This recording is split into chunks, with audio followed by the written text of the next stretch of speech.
Pilot's Handbook of Aeronautical Knowledge, FAA-H-8083-25C.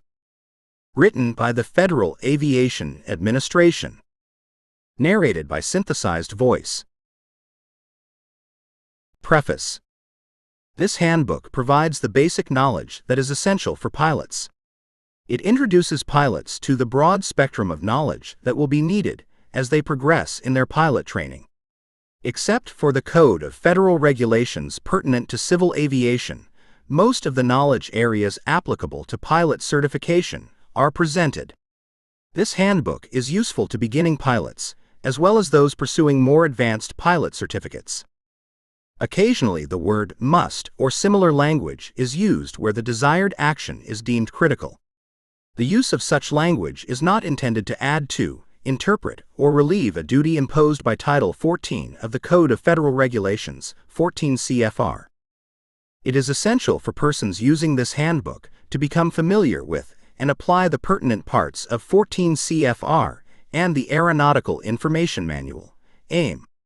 The AIM is available online, as well as the current Flight Standards Service Airman Training and Testing Material and Learning Statements for all airman certificates and ratings. Chapter 1, Introduction to Flying. Introduction. The Pilot's Handbook of Aeronautical Knowledge provides basic knowledge for the student pilot learning to fly, as well as pilots seeking advanced pilot certification. For detailed information on a variety of specialized flight topics, see specific Federal Aviation Administration, FAA, handbooks and advisory circulars, ACs. This chapter offers a brief history of flight, introduces the history and role of the FAA in civil aviation, FAA regulations and standards, government references and publications, eligibility for pilot certificates, available routes to flight instruction, the role of the Certificated Flight Instructor, CFI, and Designated Pilot Examiner, DPE, in flight training, practical test standards, PTS, and new industry-developed Airman Certification Standards, ACS, framework that will eventually replace the PTS. History of flight. From prehistoric times, humans have watched the flight of birds and longed to imitate them, but lacked the power to do so. Logic dictated that if the small muscles of birds can lift them into the air and sustain them, then the larger muscles of humans should be able to duplicate the feat. No one knew about the intricate mesh of muscles, sinew, heart, breathing system and devices, not unlike wing flaps, variable camber and spoilers of the modern airplane that enabled a bird to fly. Still, thousands of years and countless lives were lost in attempts to fly like birds. The identity of the first birdmen who fitted themselves with wings and leapt off of cliffs in an effort to fly are lost in time, but each failure gave those who wished to fly questions that needed to be answered. Where had the wing flappers gone wrong? Philosophers, scientists, and inventors offered solutions, but no one could add wings to the human body and soar like a bird.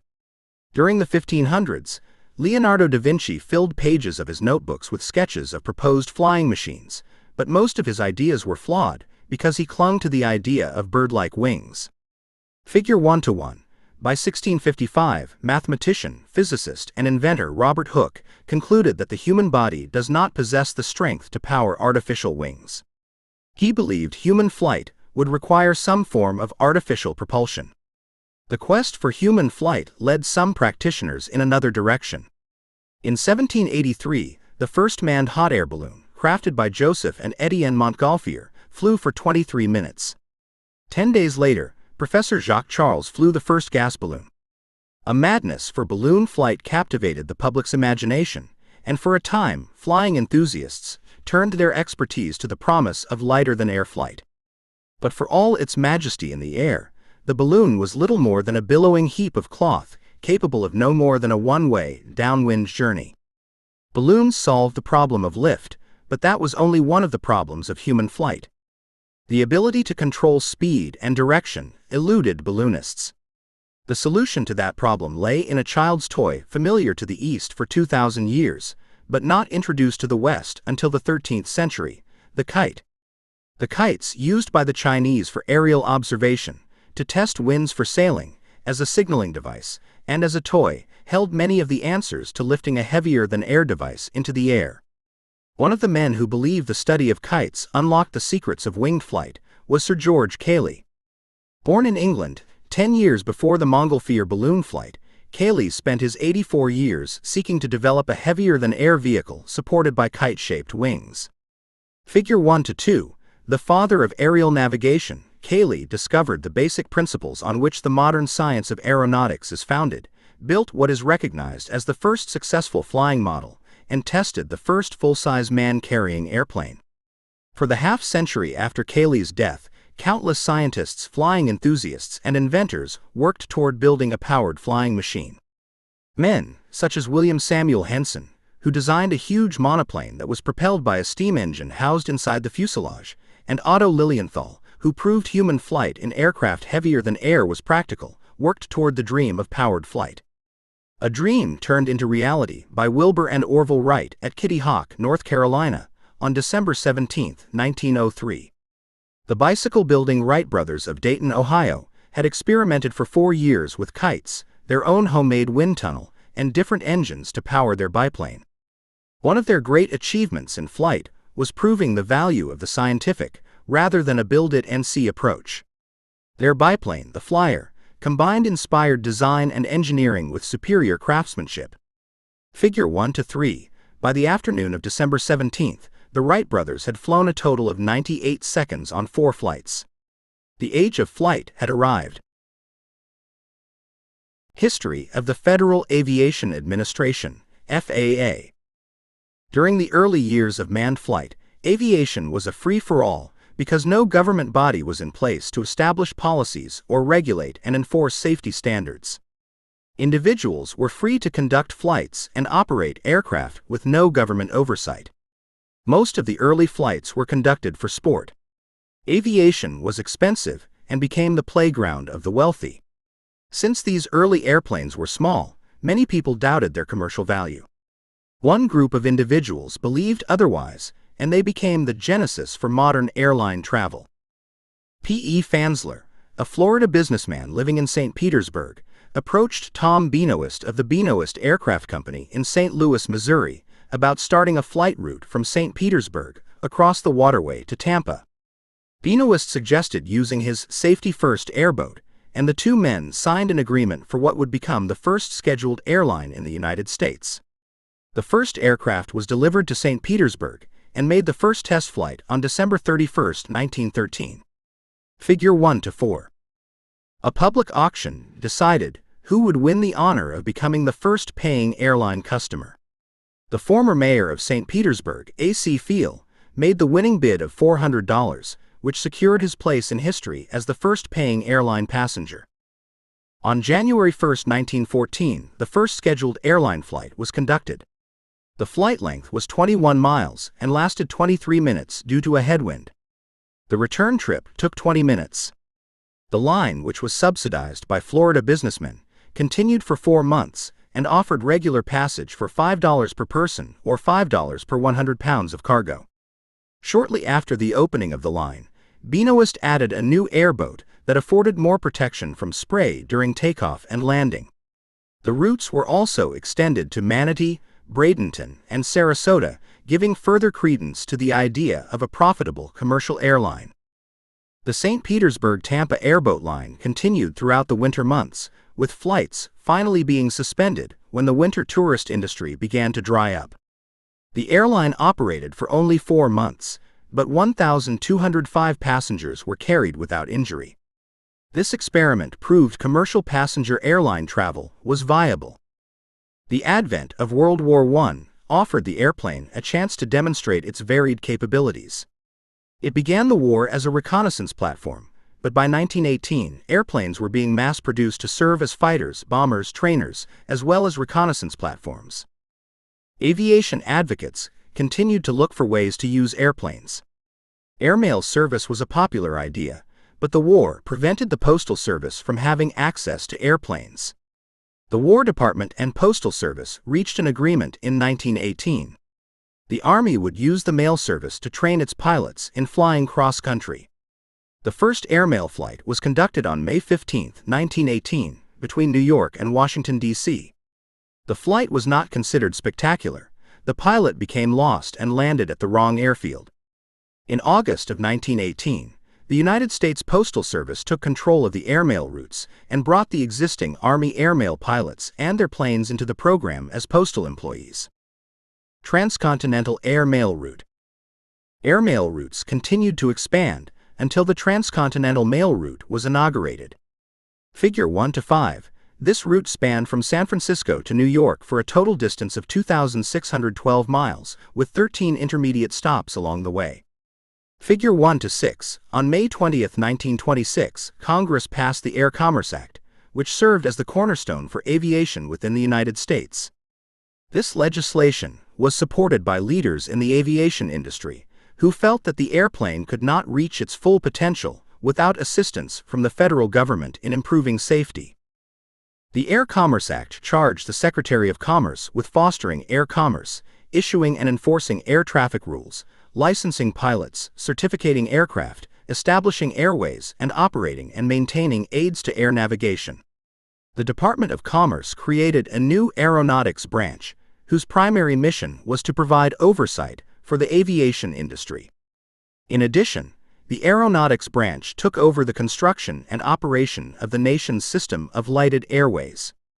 The Postal Service, as part of the Transcontinental Air Mail Route system, had initiated this system.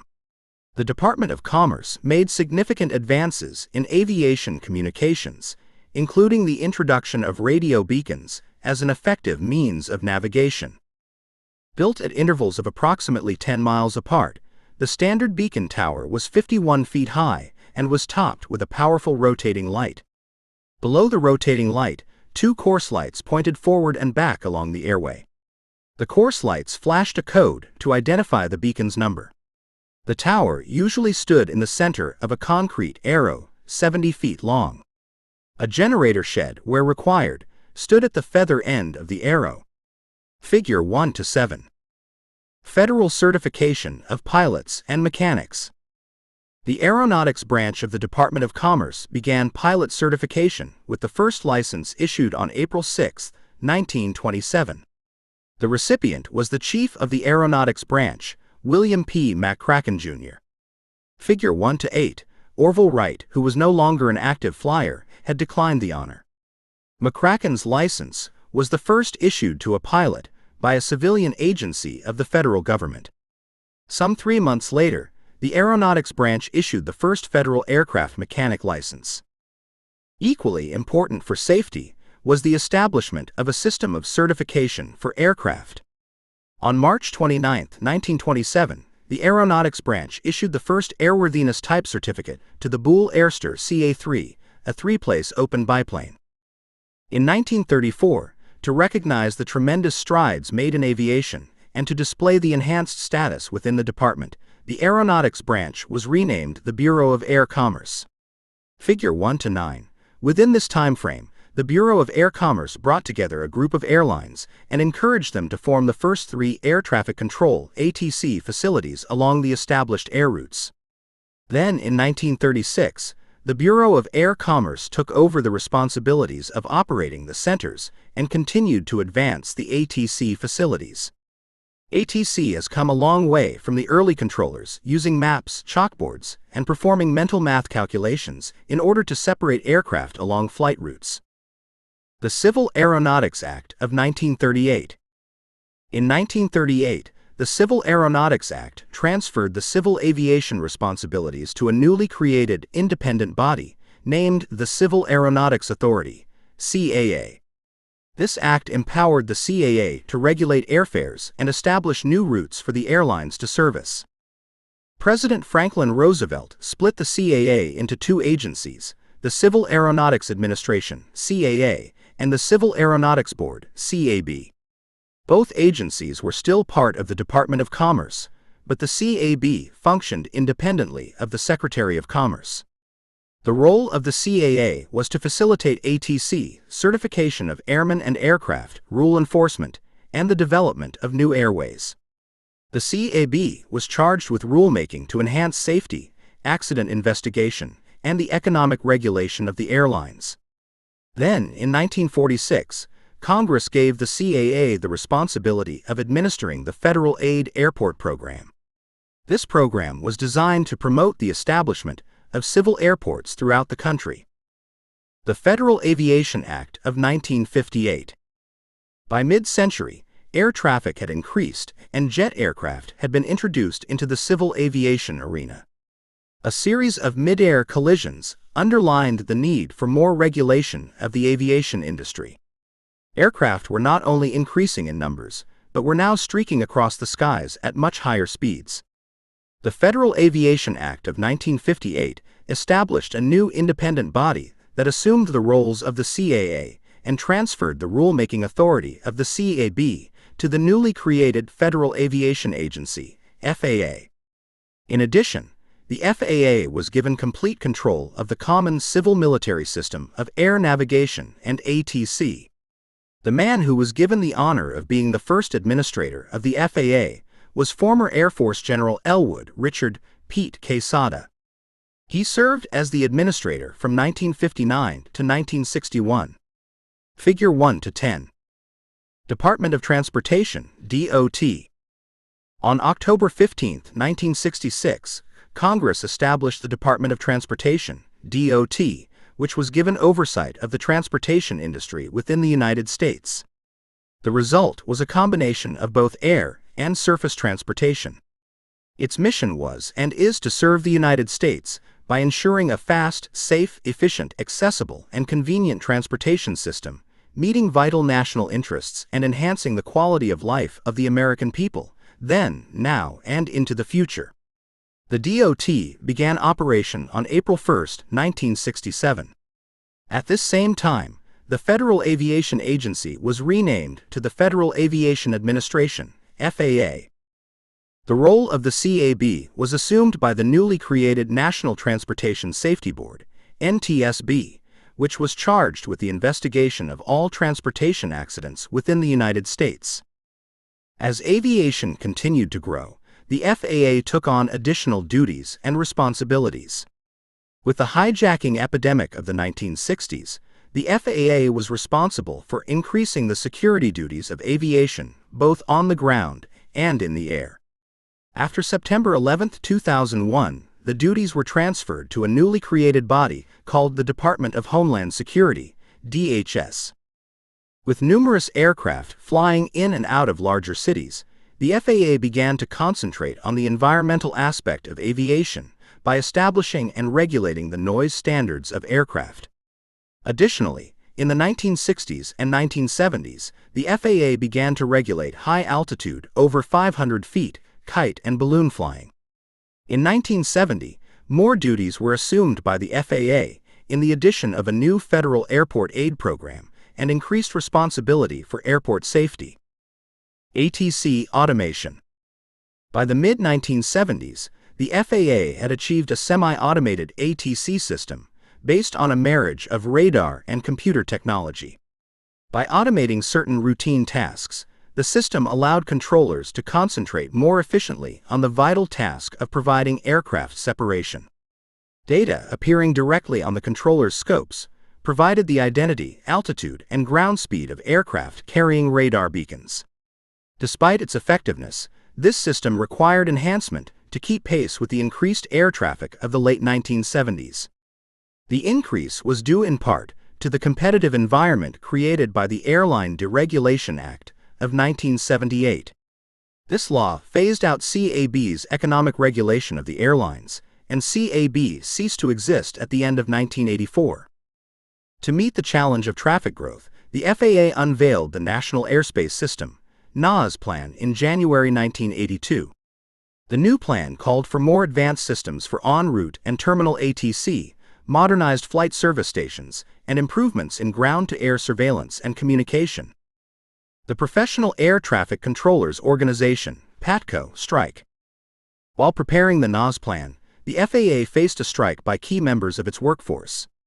An earlier period of discord between management and the Professional Air Traffic Controllers Organization, PATCO, culminated in a 1970s sick-out by 3,000 controllers. Although controllers subsequently gained additional wage and retirement benefits, Another period of tension led to an illegal strike in August 1981. The government dismissed over 11,000 strike participants and decertified PATCO. By the spring of 1984, the FAA ended the last of the special restrictions imposed to keep the airspace system operating safely during the strike. The Airline Deregulation Act of 1978. Until 1978, the CAB regulated many areas of commercial aviation, such as fares, routes, and schedules. The Airline Deregulation Act of 1978, however, removed many of these controls, thus changing the face of civil aviation in the United States. After deregulation, unfettered free competition ushered in a new era in passenger air travel. The CAB had three main functions: to award routes to airlines, to limit the entry of air carriers into new markets, and to regulate fares for passengers. Much of the established practices of commercial passenger travel within the United States went back to the policies of Walter Folger Brown, the United States Postmaster General during the administration of President Herbert Hoover. Brown had changed the mail payment system to encourage the manufacture of passenger aircraft instead of mail-carrying aircraft. His influence was crucial in awarding contracts and helped create four major domestic airlines: United, American, Eastern, and Transcontinental and Western Air, TWA. Similarly, Brown had also helped give Pan American a monopoly on international routes. The push to deregulate, or at least to reform the existing laws governing passenger carriers, was accelerated by President Jimmy Carter, who appointed economist and former professor Alfred Kahn, a vocal supporter of deregulation, to head the CAB. A second force to deregulate emerged from abroad. In 1977, Freddie Laker, a British entrepreneur who owned Laker Airways, created the SkyTrain service, which offered extraordinarily cheap fares for transatlantic flights. Laker's offerings coincided with a boom in low-cost domestic flights as the CAB eased some limitations on charter flights, i.e., flights offered by companies that do not actually own planes but lease them from the major airlines. The big air carriers responded by proposing their own lower fares. For example, American Airlines, the country's second-largest airline, obtained CAB approval for SuperSaver tickets. All of these events proved to be favorable for large-scale deregulation. In November 1977, Congress formally deregulated air cargo. In late 1978, Congress passed the Airline Deregulation Act of 1978, legislation that had been principally authored by Senators Edward Kennedy and Howard Cannon. Figure 1-11. There was stiff opposition to the bill, from the major airlines who feared free competition, from labor unions who feared non-union employees, and from safety advocates who feared that safety would be sacrificed. Public support was, however, strong enough to pass the act. The act appeased the major airlines by offering generous subsidies and pleased workers by offering high unemployment benefits if they lost their jobs as a result. The most important effect of the act, whose laws were slowly phased in, was on the passenger market. For the first time in 40 years, airlines could enter the market or, from 1981, expand their routes as they saw fit. Airlines, from 1982, also had full freedom to set their fares. In 1984, the CAB was finally abolished, since its primary duty of regulating the airline industry was no longer necessary. The role of the FAA. The Code of Federal Regulations, CFR. The FAA is empowered by regulations to promote aviation safety and establish safety standards for civil aviation. The FAA achieves these objectives under the Code of Federal Regulations, CFR, which is the codification of the general and permanent rules published by the executive departments and agencies of the United States government. The regulations are divided into 50 different codes, called titles, that represent broad areas subject to federal regulation. FAA regulations are listed under Title 14, Aeronautics and Space, which encompasses all aspects of civil aviation from how to earn a pilot's certificate to maintenance of an aircraft. Title 14 CFR Chapter 1, Federal Aviation Administration, is broken down into subchapters A through N as illustrated in Figure 1-12. For the pilot, certain parts of 14 CFR are more relevant than others. During flight training, it is helpful for the pilot to become familiar with the parts and subparts that relate to flight training and pilot certification. For instance, 14 CFR Part 61 pertains to the certification of pilots, flight instructors, and ground instructors. It also defines the eligibility, aeronautical knowledge, and flight proficiency, as well as training and testing requirements for each type of pilot certificate issued. 14 CFR Part 91 provides guidance in the areas of General Flight Rules, Visual Flight Rules, VFR, and Instrument Flight Rules, IFR, while 14 CFR Part 43 covers aircraft maintenance, preventive maintenance, rebuilding, and alterations. Primary locations of the FAA. The FAA headquarters are in Washington, D.C., and there are 9 regional offices strategically located across the United States. The agency's 2 largest field facilities are the Mike Monroney Aeronautical Center, MMAC, in Oklahoma City, Oklahoma, and the William J. Hughes Technical Center, WJHTC, in Atlantic City, New Jersey. Home to FAA training and logistics services, the MMAC provides a number of aviation safety-related and business support services. The WJHTC is the premier aviation research and development and test and evaluation facility in the country.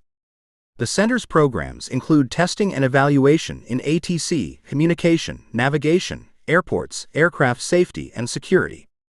Furthermore, the WJHTC is active in long-range development of innovative aviation systems and concepts, development of new ATC equipment and software, and modification of existing systems and procedures. Field offices. Flight Standards Service. Within the FAA, the Flight Standards Service promotes safe air transportation by setting the standards for certification and oversight of airmen, air operators, air agencies, and designees. It also promotes safety of flight of civil aircraft and air commerce by accomplishing certification, inspection, surveillance, investigation, and enforcement. Setting regulations and standards. Managing the system for registration of civil aircraft and all airman records. The focus of interaction between Flight Standards Service and the aviation community general public is the Flight Standards District Office, FSDO. Flight Standards District Office, FSDO. The FAA has approximately 80 FSDOs. Figure 1 to 13. These offices provide information and services for the aviation community. FSDO phone numbers are listed in the telephone directory under Government Offices, DOT FAA. Another convenient method of finding a local office is to use the FSDO locator available at FAA.gov. In addition to accident investigation and the enforcement of aviation regulations, the FSDO is also responsible for the certification and surveillance of air carriers, air operators, flight schools, training centers, and airmen, including pilots and flight instructors. Each FSDO is staffed by aviation safety inspectors, ASIs, who play a key role in making the nation's aviation system safe. Aviation Safety Inspector, ASI. The ASIs administer and enforce safety regulations and standards for the production, operation, maintenance, and/or modification of aircraft used in civil aviation. They also specialize in conducting inspections of various aspects of the aviation system, such as aircraft and parts manufacturing, aircraft operation, aircraft airworthiness, and cabin safety. ASIs must complete a training program at the FAA Academy in Oklahoma City, Oklahoma, which includes airman evaluation and pilot testing techniques and procedures. ASIs also receive extensive on-the-job training and recurrent training on a regular basis. The FAA has approximately 3,700 inspectors located in its FSDO offices. All questions concerning pilot certification and/or requests for other aviation information or services should be directed to the local FSDO. FAA Safety Team, FAST Team. The FAA is dedicated to improving the safety of United States civilian aviation by conveying safety principles and practices through training, outreach, and education. The FAA Safety Team, FAST Team, exemplifies this commitment. The FAST Team has replaced the Aviation Safety Program, ASP, whose education of airmen on all types of safety subjects successfully reduced accidents. Its success led to its demise because the easy-to-fix accident causes have been addressed. To take aviation safety one step further, Flight Standards Service created the FAST team, which is devoted to reducing aircraft accidents by using a coordinated effort to focus resources on elusive accident causes. Each of the FAA's 9 regions has a regional FAST team office dedicated to this new safety program and managed by the Regional FAST Team Manager, RFM. The FAST team is teaming up with individuals and the aviation industry to create a unified effort against accidents and tip the safety culture in the right direction. To learn more about this effort to improve aviation safety, to take a course at their online learning center, or to join the FAST team, visit their website at www.faasafety.gov. Obtaining assistance from the FAA. Information can be obtained from the FAA by phone, internet, email, or mail. To talk to the FAA toll-free 24 hours a day, call 1-866-TEL-FAA, 1-866-835-5322. To visit the FAA's website, go to www.faa.gov. Individuals can also email an FAA representative at a local FSDO office by accessing the staff email address available via the Contact FAA link at the bottom of the FAA homepage. Letters can be sent to Federal Aviation Administration, 800 Independence Avenue, SW, Washington District of Columbia, 20591. FAA Reference Material. The FAA provides a variety of important reference material for the student, as well as the advanced civil aviation pilot. In addition to the regulations provided online by the FAA, several other publications are available to the user. Almost all reference material is available online at www.faa.gov in downloadable format. Commercial aviation publishers also provide published and online reference material to further aid the aviation pilot. Aeronautical Information Manual, AIM. The Aeronautical Information Manual, AIM, is the official guide to basic flight information and ATC procedures for the aviation community flying in the NAS of the United States. Figure 1-14, an international version, containing parallel information as well as specific information on international airports, is also available.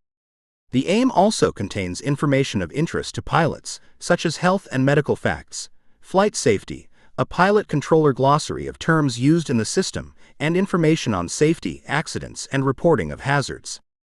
This manual is offered for sale on a subscription basis or is available online at http://bookstore.gpo.gov. Order forms are provided at the beginning of the manual or online and should be sent to the Superintendent of Documents, United States Government Printing Office, GPO. The AIM is complemented by other operational publications that are available via separate subscriptions or online.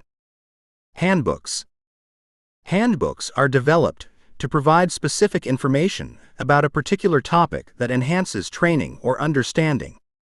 The FAA publishes a variety of handbooks that generally fall into 3 categories: aircraft, aviation, and examiners and inspectors. Figure 1-15.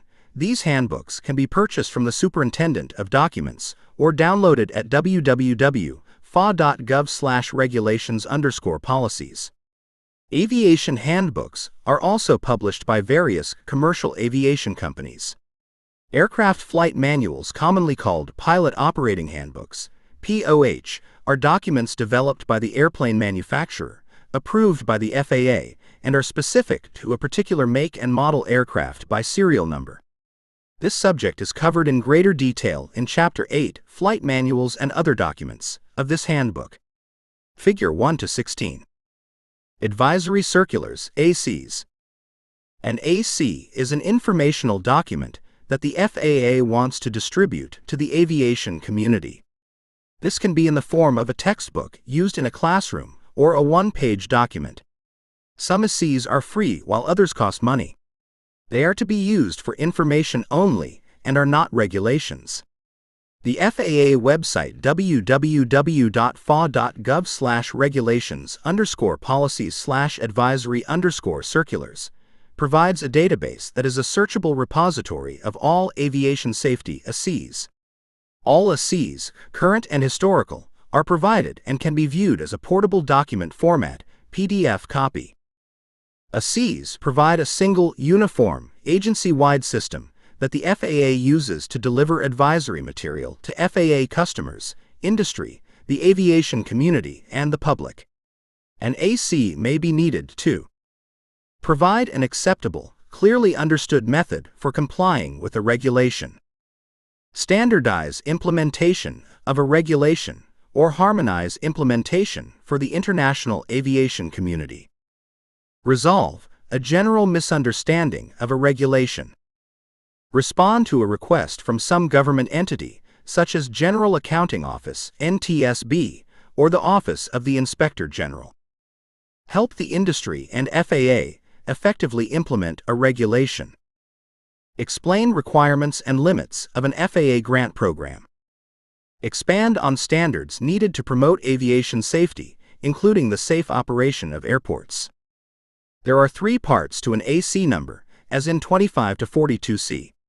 The first part of the number identifies the subject matter area of the AC and corresponds to the appropriate 14 CFR part. For example, an AC on certification, pilots and flight and ground instructors is numbered as AC 61 to 65E. Since ACs are numbered sequentially within each subject area, the second part of the number beginning with the dash identifies this sequence. The third part of the number is a letter assigned by the originating office and shows the revision sequence if an AC is revised. The first version of an AC does not have a revision letter.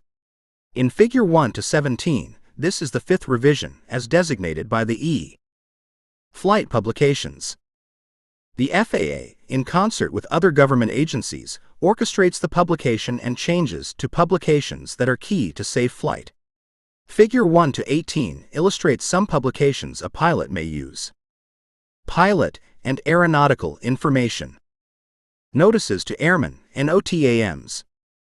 Notices to Airmen, or NOTAMs, are time-critical aeronautical information, either temporary in nature or not sufficiently known in advance to permit publication on aeronautical charts or in other operational publications.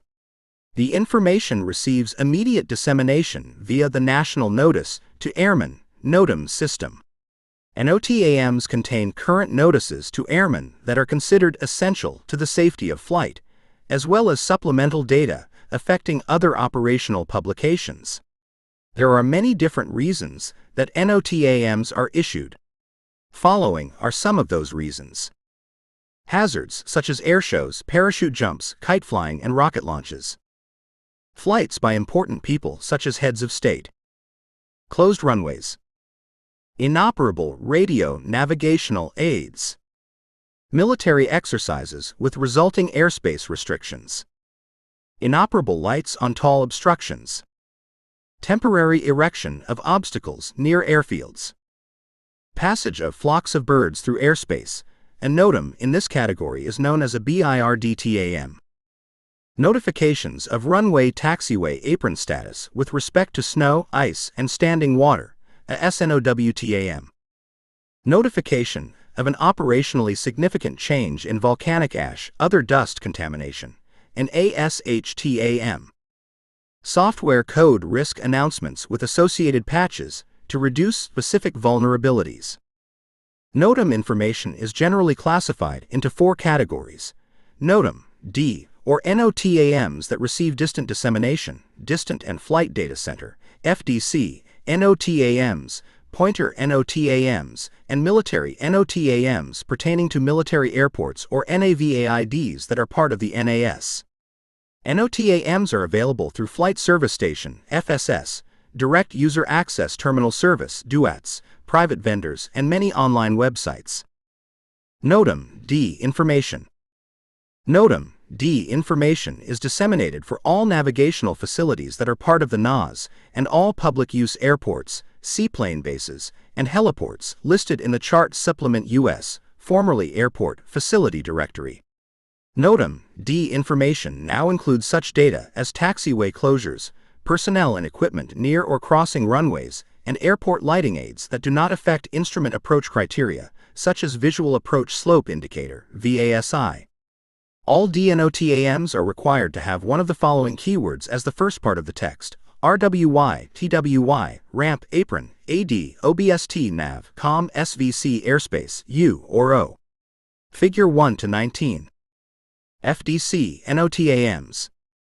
FDC NOTAMs are issued by the National Flight Data Center and contain information that is regulatory in nature pertaining to flight, including, but not limited to, changes to charts, procedures, and airspace usage. FDC NOTAMs refer to information that is regulatory in nature and includes the following: Interim IFR flight procedures. 1. Airway structure changes. 2. Instrument approach procedure changes excludes departure procedures, DPs, and standard terminal arrivals, STARS. 3. Airspace changes in general. 4. Special instrument approach procedure changes. Temporary flight restrictions, discussed in Chapter 15. 1. Disaster areas. 2. Special events, generating a high degree of interest. 3. Hijacking.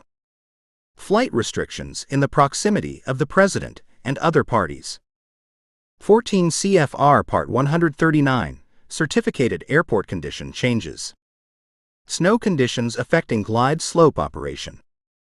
Air defense emergencies. Emergency flight rules. Substitute airway routes. Special data. U.S. Government charting corrections.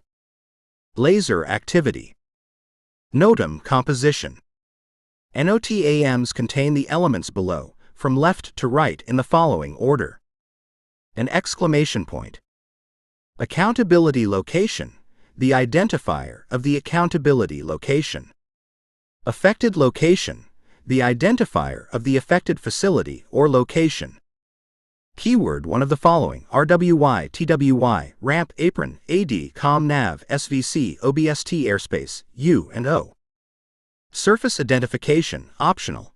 This shall be the runway identification for runway-related NOTAMs, the taxiway identification for taxiway-related NOTAMs, or the ramp apron identification for ramp apron-related NOTAMs.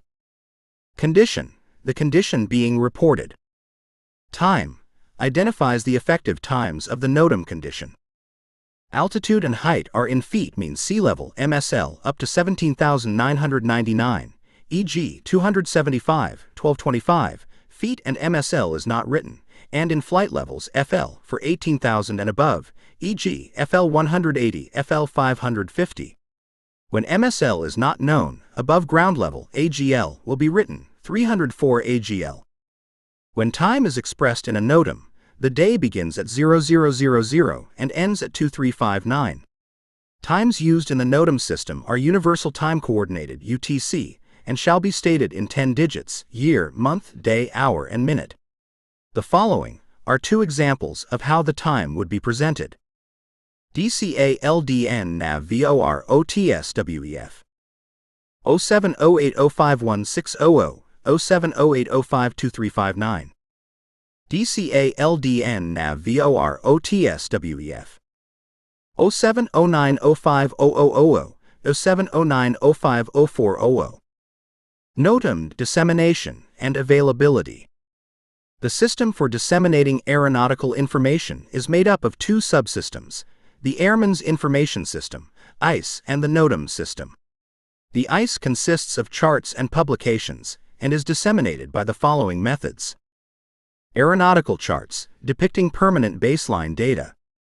IFR charts, en route high altitude *US, en route low altitude *US, Alaska charts, and Pacific charts. U.S. terminal procedures, departure procedures, DPs, standard terminal arrivals, STARS, and standard instrument approach procedures, SIAPs. VFR charts, sectional aeronautical charts, terminal area charts, TAC, and world aeronautical charts, WAC. Flight information publications outlining baseline data. Notices to Airmen, NTAP, published by System Operations Services, System Operations and Safety, publications every 28 days. Chart Supplement U.S., formerly Airport, Facility Directory. Pacific Chart Supplement. Alaska Supplement. Alaska Terminal. Aeronautical Information Manual, AIM.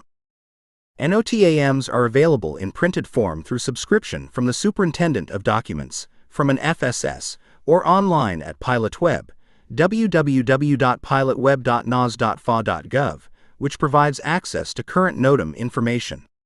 Local airport NOTAMs can be obtained online from various websites. Some examples are www.fltplan.com and www.aopa.org/whatsnew/notams.html. Most sites require a free registration and acceptance of terms, but offer pilots updated NOTAMs and TFRs. Safety Program Airman Notification System, SPANS. In 2004, the FAA launched the Safety Program Airman Notification System, SPANS, an online event notification system that provides timely and easy-to-assess seminar and event information notification for airmen. The SPANS system is taking the place of the current paper-based mail system. This provides better service to airmen while reducing costs for the FAA. Anyone can search the SPANS system and register for events. To read more about SPANS, visit www.faasafety.gov/SPANS. Aircraft classifications and ultralight vehicles. The FAA uses various ways to classify or group machines operated or flown in the air. The most general grouping uses the term aircraft. This term is in 14 CFR 1.1 and means a device that is used or intended to be used for flight in the air. Ultralight vehicle is another general term the FAA uses. This term is defined in 14 CFR 103. As the term implies, powered ultralight vehicles must weigh less than 254 pounds empty weight, and unpowered ultralight vehicles must weigh less than 155 pounds. Rules for ultralight vehicles are significantly different from rules for aircraft. Ultralight vehicle certification, registration, and operation rules are also contained in 14 CFR 103. The FAA differentiates aircraft by their characteristics and physical properties. Key groupings defined in 14 CFR 1.1 include airplane, an engine-driven fixed-wing aircraft heavier than air that is supported in flight by the dynamic reaction of the air against its wings. Glider, a heavier-than-air aircraft that is supported in flight by the dynamic reaction of the air against its lifting surfaces and whose free flight does not depend principally on an engine. Lighter-than-air aircraft, an aircraft that can rise and remain suspended by using contained gas weighing less than the air that is displaced by the gas. Airship, an engine-driven lighter-than-air aircraft that can be steered. Balloon, a lighter-than-air aircraft that is not engine-driven and that sustains flight through the use of either gas buoyancy or an airborne heater. Powered lift, a heavier-than-air aircraft capable of vertical takeoff, vertical landing, and low-speed flight that depends principally on engine-driven lift devices or engine thrust for lift during these flight regimes, and on non-rotating airfoils for lift during horizontal flight. Powered parachute, a powered aircraft comprised of a flexible or semi-rigid wing connected to a fuselage so that the wing is not in position for flight until the aircraft is in motion. The fuselage of a powered parachute contains the aircraft engine, a seat for each occupant, and is attached to the aircraft's landing gear.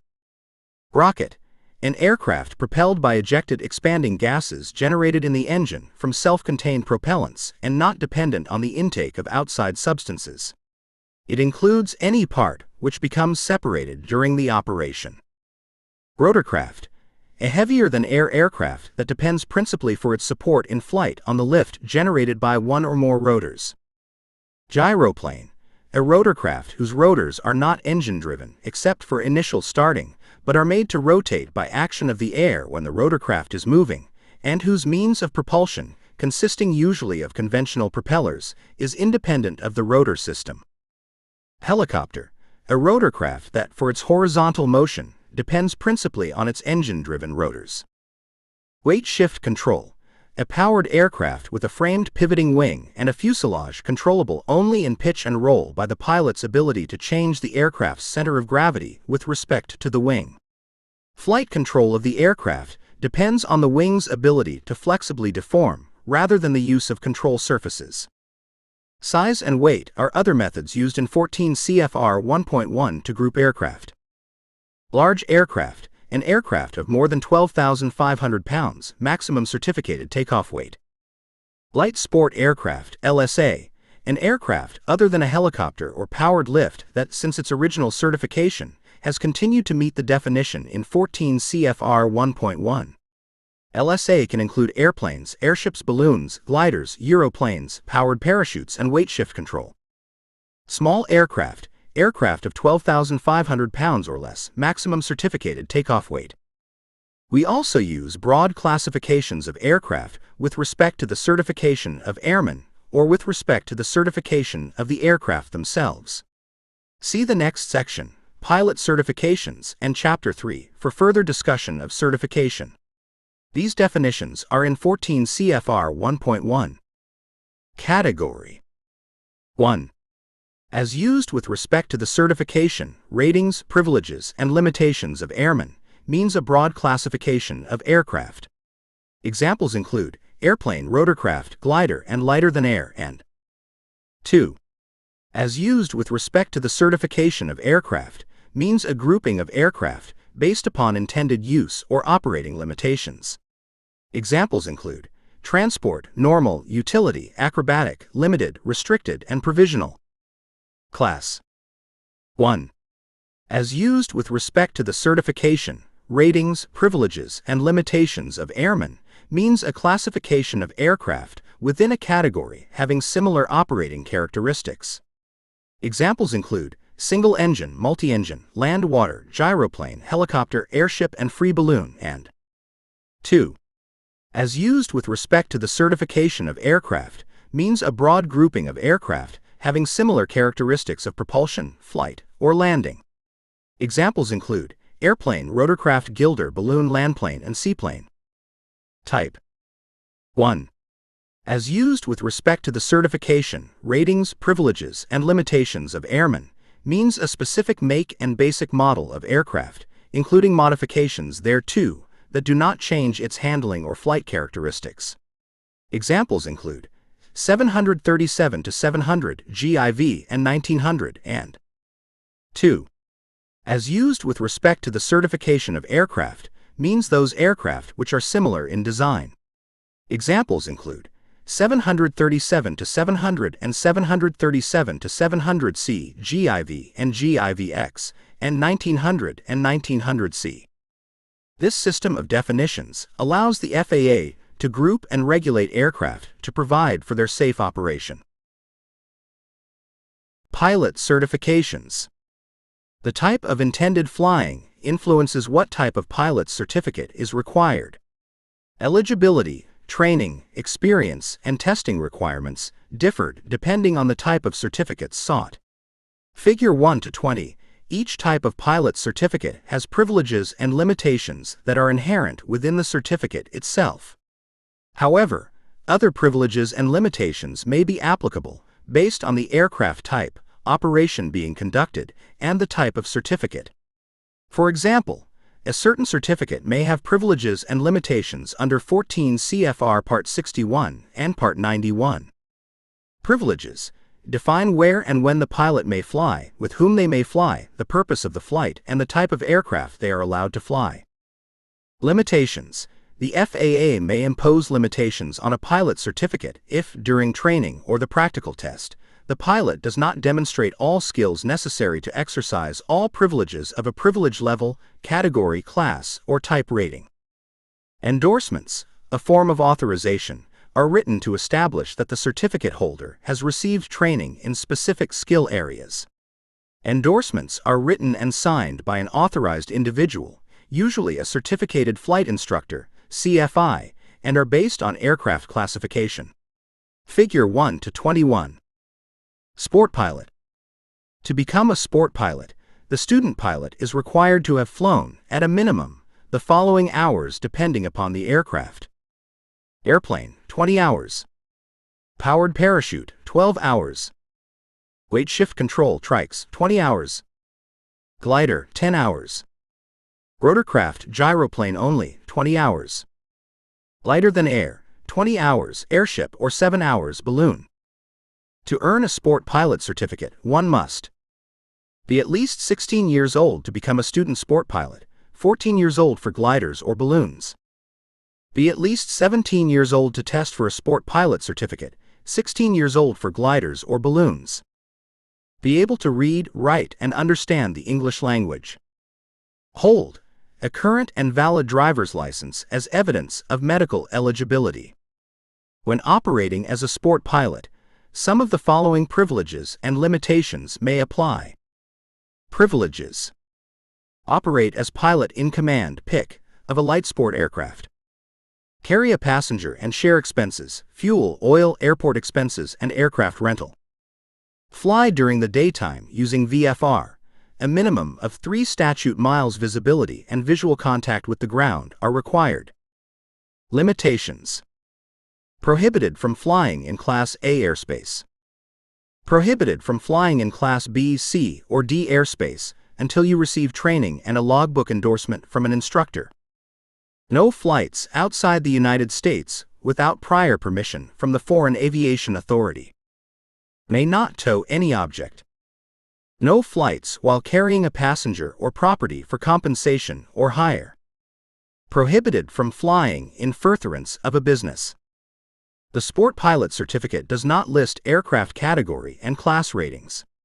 After successfully passing the practical test for a Sport Pilot Certificate, regardless of the light sport aircraft privileges you seek, the FAA will issue you a Sport Pilot Certificate without any category and class ratings. The instructor will provide you with the appropriate logbook endorsement for the category and class of aircraft in which you are authorized to act as pilot in command. Recreational pilot. To become a recreational pilot, one must be at least 17 years old. Be able to read, write, speak, and understand the English language. Pass the required knowledge test. Meet the aeronautical experience requirements in either a single-engine airplane, a helicopter, or a gyroplane. Obtain a logbook endorsement from an instructor. Pass the required practical test. Obtain a third-class medical certificate issued under 14 CFR Part 67. As a recreational pilot, cross-country flight is limited to a 50 nm range from the departure airport, but is permitted with additional training per 14 CFR Part 61, Section 61.101c. Additionally, recreational pilots are restricted from flying at night and flying in airspace where communications with ATC are required.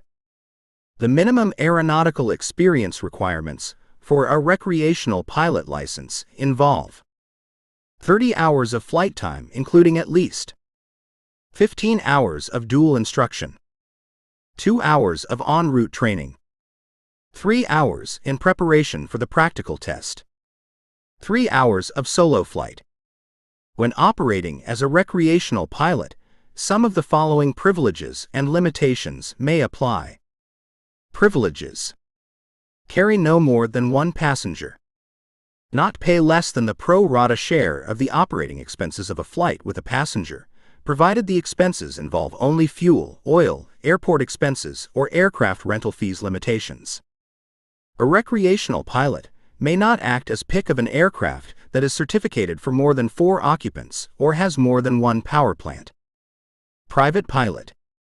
A private pilot is one who flies for pleasure or personal business without accepting compensation for flying except in some very limited, specific circumstances. The private pilot certificate is the certificate held by the majority of active pilots. It allows command of any aircraft, subject to appropriate ratings, for any non-commercial purpose, and gives almost unlimited authority to fly under VFR. Passengers may be carried and flight in furtherance of a business is permitted. However, a private pilot may not be compensated in any way for services as a pilot, although passengers can pay a pro rata share of flight expenses, such as fuel or rental costs. If training under 14 CFR Part 61, experience requirements include at least 40 hours of piloting time, including 20 hours of flight with an instructor and 10 hours of solo flight. Figure 1 to 22. Commercial pilot. A commercial pilot may be compensated for flying. Training for the certificate focuses on a better understanding of aircraft systems and a higher standard of airmanship. The commercial pilot certificate itself does not allow a pilot to fly in instrument meteorological conditions, IMC, and commercial pilots without an instrument rating are restricted to daytime flight within 50 nm when flying for hire. A commercial airplane pilot must be able to operate a complex airplane, as a specific number of hours of complex or turbine-powered aircraft time are among the prerequisites, and at least a portion of the practical examination is performed in a complex aircraft. A complex aircraft must have retractable landing gear, movable flaps, and a controllable pitch propeller. See 14 CFR Part 61, Section 61.31e for additional information. Figure 1 to 23. Airline Transport Pilot. The Airline Transport Pilot, ATP, is tested to the highest level of piloting ability. The ATP certificate is a prerequisite for serving as a PIC and second-in-command, SIC, of scheduled airline operations. It is also a prerequisite for serving as a PIC in select charter and fractional operations. The minimum pilot experience is 1,500 hours of flight time.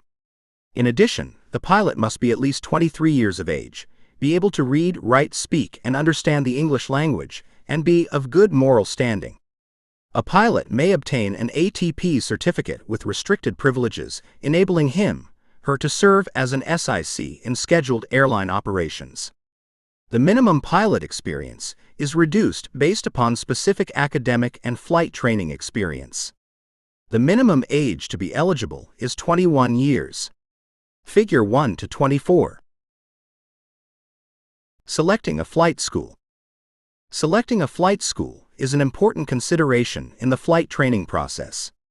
FAA-approved training centers, FAA-approved pilot schools, non-certificated flying schools, and independent flight instructors conduct flight training in the United States.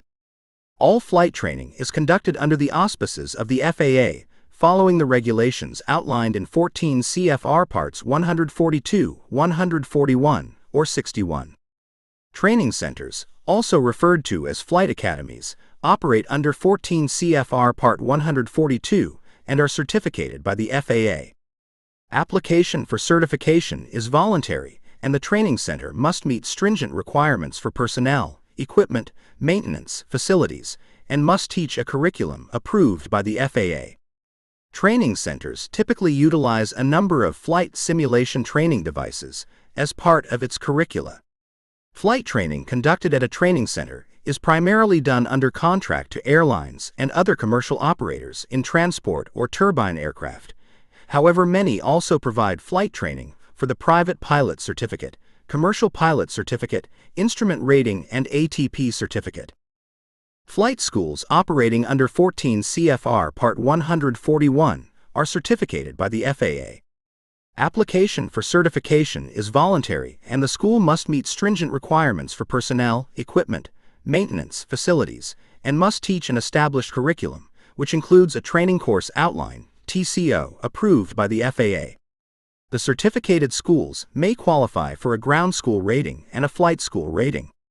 In addition, the school may be authorized to give its graduates practical, flight tests and knowledge, computer-administered written tests.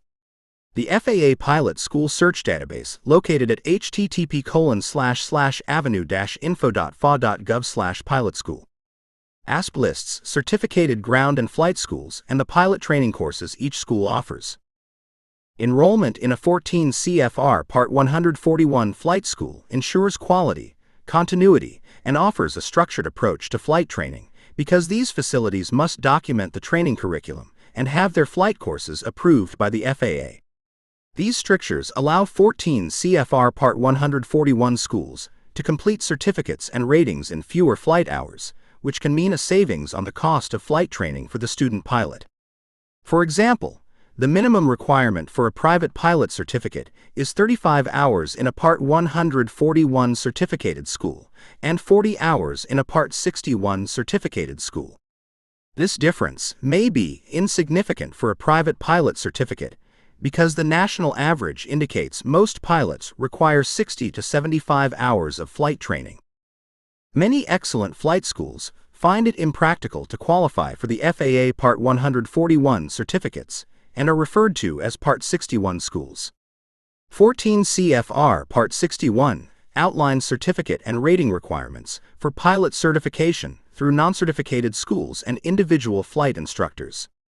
It also states what knowledge-based training must be covered and how much flight experience is required for each certificate and rating.